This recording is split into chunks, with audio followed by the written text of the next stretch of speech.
મિત્રો નમસ્કાર. છેલ્લા 12 વર્ષથી ECP advance ECP centre, heart and vascular centre હું ચલાવું છું. મારી 2 બ્રાન્ચ છે અને એક ફ્રેન્ચાઇઝી આપેલી છે. પરંતુ મેં અનુભવના તારણ પરથી કાઢ્યું કે ECP ટ્રીટમેન્ટ એ ભલે FDA એપ્રુવ છે, હાર્ટ ફેલિયરમાં પમ્પિંગ વધારવા, એક્સરસાઇઝ ટોલરન્સ વધારવા અને શ્વાસ ઓછો કરવામાં તે સક્ષમ છે અને પુરવાર થયેલી ટ્રીટમેન્ટ છે. બીજી બધી રિવાસ્ક્યુલરાઇઝેશન પદ્ધતિ જેમ કે બાયપાસ છે કે સ્ટેન્ટિંગ છે કે બીજી લેઝર ટેકનિક્સ છે, તે બધું પમ્પિંગમાં કોમ્પ્રોમાઇઝ કરે. જ્યારે ECP એને FDA એપ્રુવલ આપ્યું છે પમ્પિંગ વધારવા.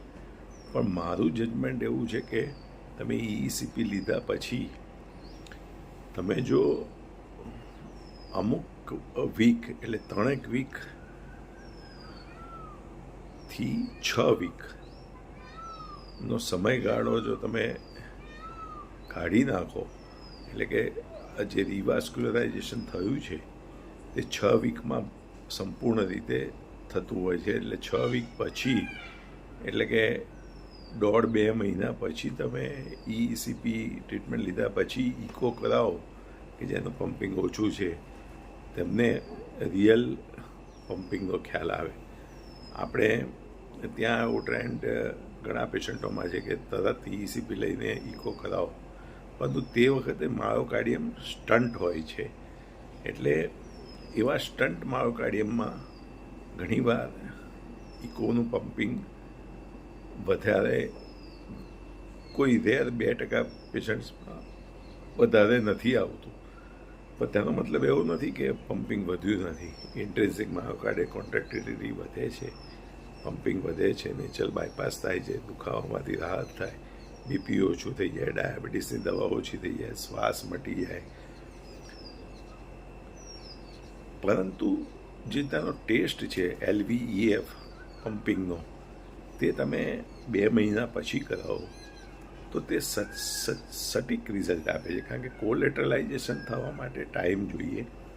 એટલે ECP લીધા પછી તરત જ ઇકો કરાવો વ્યાજબી નથી. તમે 2 મહિના પછી ઇકો કરાવો એ વધારે એડવાઇઝેબલ છે, 2-3 મહિના પછી.